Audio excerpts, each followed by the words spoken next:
Hi, hello, everyone. I'm Dr. Visweswaraiah, yes, Assistant Professor of English, working in Government First Grade College, Konigal, which is affiliated to Tumkur University, Karnataka.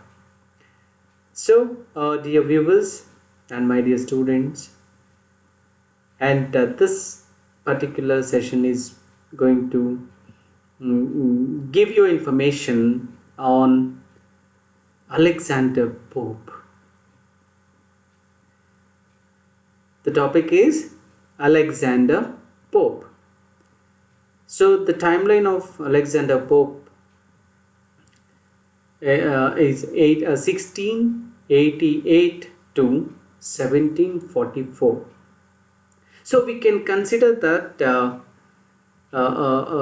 Alexander Pope, a poet, satirist of the Augustan period. You know that Augustan period itself named, also called as the age of Pope.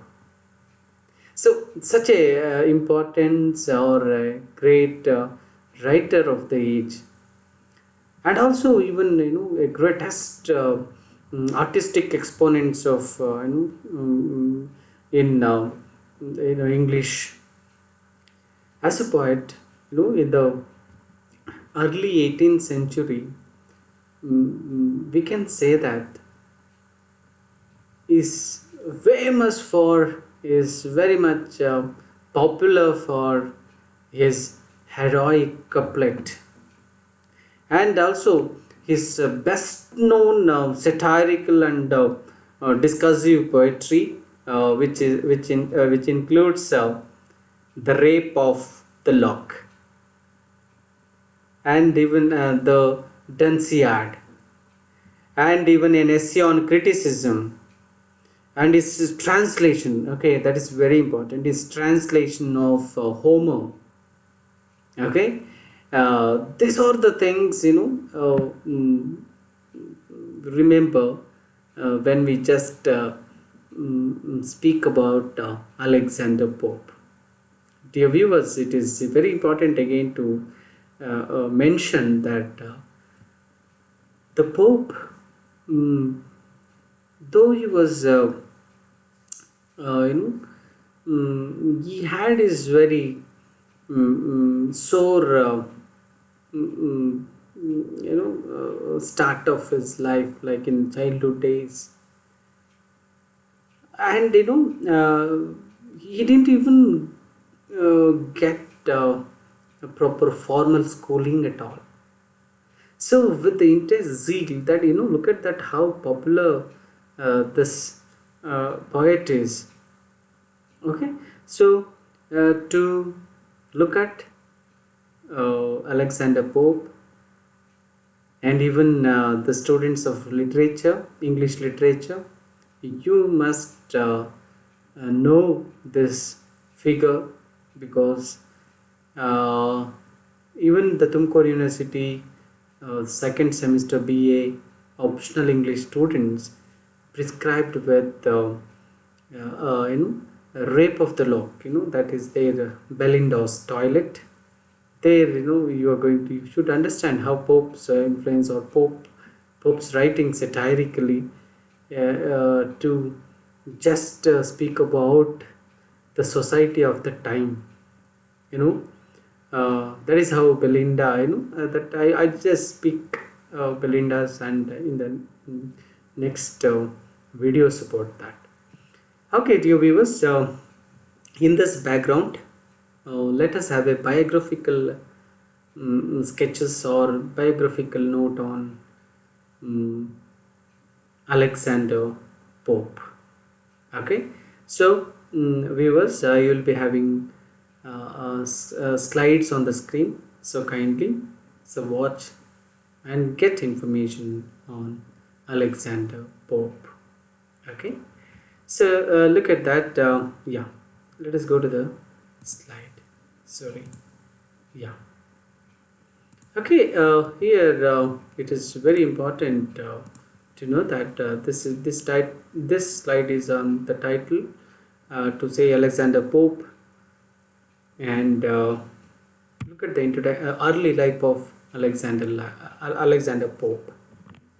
In the early life, we have the poet, and we consider that the translator Alexander Pope was born in London in 1688. Oh, his father was a linen draper of Plocourt, Lombard Street. Despite his family's Catholic faith, which barred him from attending university, so Pope learned Greek and in Latin under the tutelage of a local priest and later at Catholic school.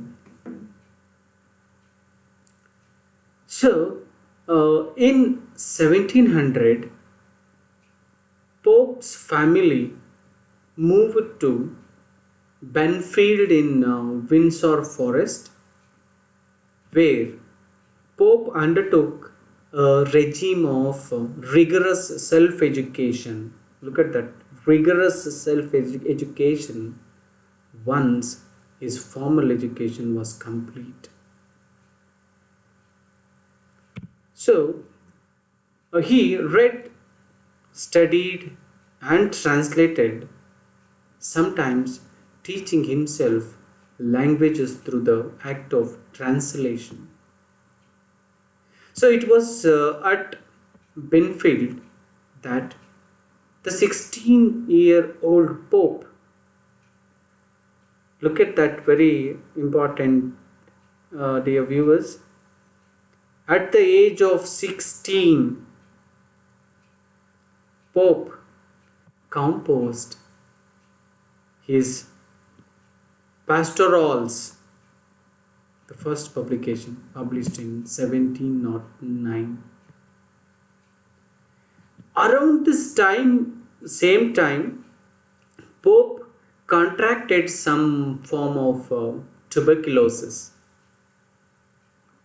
probably Pott's disease we call it as, which weakened his spinal cord, stunted his growth, and permanently damaged his health. So, after the onset of his illness, Pope resolved to go to London to learn French and Italian. Look at the zeal and enthusiasm of Pope. Though his illness or because of his disease, he didn't just set back. He put he put forward to learn French and Italian in London. Okay, so let us look at here Pope's career. How started the career?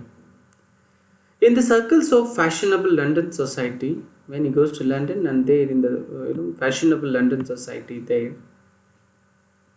people made a number of literary acquaintances, including William Wycherley and William Congreve, both noted comic dramatists. It seems likely that Pope's manuscript of the pastorals circulated among these powerful literary figures, shaping Pope's career. So, Pope began to publish his works, as the title of the poem suggests. The pastorals distilled the English pastoral ideal into poetic form and echoing Virgil's eclogues. So to move with, even at this early point of Pope's career, he did not limit his poetic subject matter.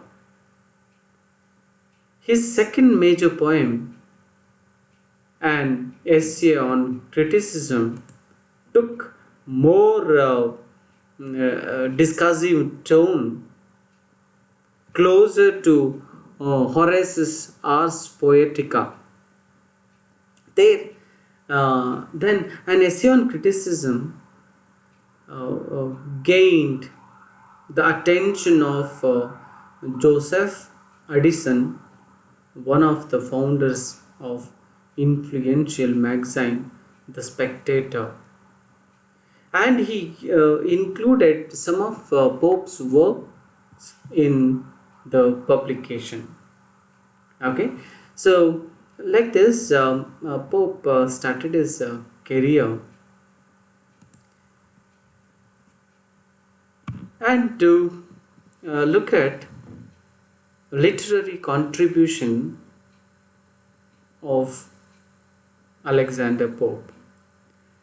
During the first decade of 18th century, okay, in the early part of 18th century, Pope composed a descriptive and historical poem. It's very interesting because the poem is on his native region of Windsor Forest. So, the poem titled as Windsor Forest, which was published in 1713. Okay, that which caught the attention of Jonathan Swift, a very influential poet. Jonathan Swift, adventurous kind of things, political and social allegories have come up in his times. Okay, like that, which caught the attention of Jonathan Swift, with whom he would later found the Scribblers Club. By the time Windsor Forest was published, The Rape of the Lock, which was immediately after a year, 1714. So after the Windsor Forest, The Rape of the Lock. The Rape of the Lock had got circulated anonymously. The publication of The Rape of the Lock marked the conclusion of Pope's literary apprenticeship, and he embarked on his own projects. It gave a break, because it is dear viewers and students, Rape of the Lock is again a satirical epic or satirical verse. This publication is very interesting, and attracted the people of that time. Look at that. Pope commenced writing even translation of Homer's The Iliad. This is very, as a translator, the Homer's Iliad was translated in 1720. When he commenced that, which took him 6 years to complete. So much very big project it was. So it took him to complete 6 years the translation. Okay, translations at the time were very profitable and even popular, because, and it is likely that Pope began this project due to his poor finances, but succeeded very great, and succeeded and profited him. The translation was not only the key to reviving Pope's finances, but also here allowed Pope to write without the assistance of a patron and earned him critical acclaim. Okay, so Pope then undertook a translation of even Odyssey That was in 1726. The two works were immensely popular, establishing Pope's fortune and solidifying his fame. One is Iliad, and another one is Odyssey. Very popular translated work. He also produced an edition of Shakespeare's works. That is important, which was completed in 1725.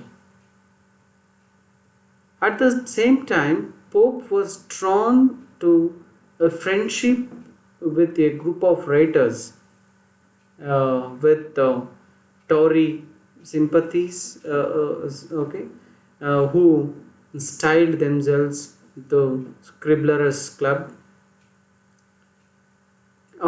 Counting Jonathan Swift, John Gay, John Arbuthnot, and Thomas Parnell. Among its members, the group dedicated itself to the mockery of false learning and antiquarianism. That is how Pope drawn good friendship with all those contemporary writers. So then to conclude with this, you can just look at how Alexander Pope, famous because of his variety of writings and translations, and to just focus on variety of his style and variety of his structure in his writings. So dear viewers, to conclude with this session, you can just say, unlike many 18th century writers of verse and prose, Swift, Jonathan Swift, Addison, Gay, Daniel Defoe, Samuel Richardson, Henry Fielding, etc., Pope seems to have reinvented his literary self every 5 to 10 years. See, he was reinventing the style of literary self. That is the special attraction with Alexander Pope. So to go with, despite his reputation as a satirist, he contributed to virtually every genre. As I told you that, every genre, poetry, prose, even criticism, and even translation, and even fiction, many. So despite his reputation as a satirist, he contributed to virtually every genre, from pastoral to rural history, to mock epic, and to translation, to moral philosophy, and to the autobiographical poetry of the Imitations of Horace. Look at that, very important. See, he started with pastoral, after that to the rural history, and to mock epic. See, mock epic, so like Rape of the Lock, and to translation, Iliad and Odyssey, and to moral philosophy, and to the autobiographical poetry of the Imitations of Horace. See, like this, we can just say that Alexander Pope, a remarkable one, a famous and a famous satirist, poet, translator of the Augustan age or Augustan period of literature. So, dear viewers, you just think about the neoclassical period of literature. The first part of neoclassical literature was a restoration period. Immediately after the restoration, at the end of the 17th century and in the beginning of 18th century, just we see that the Augustan age, or the age is also called because of the great contribution to that age or in that literary era, that is the age of Pope. So that is how the Pope or the age of Pope, or we can Augustan age, is considered a very beautiful and the contributed to the neoclassical period of literature. So dear viewers, Alexander Pope, okay, plays and contributed greatly to the literary field or to the literature. Okay, so in this background of Alexander Pope, my next video will be on the rape of the lock. They a particular selection, that is Belinda's toilet. So that is a very mock epic of Alexander Pope. So dear viewers, thank you so much for listening to me and watching this video, and thank you so much. Kindly subscribe and watch. Thank you.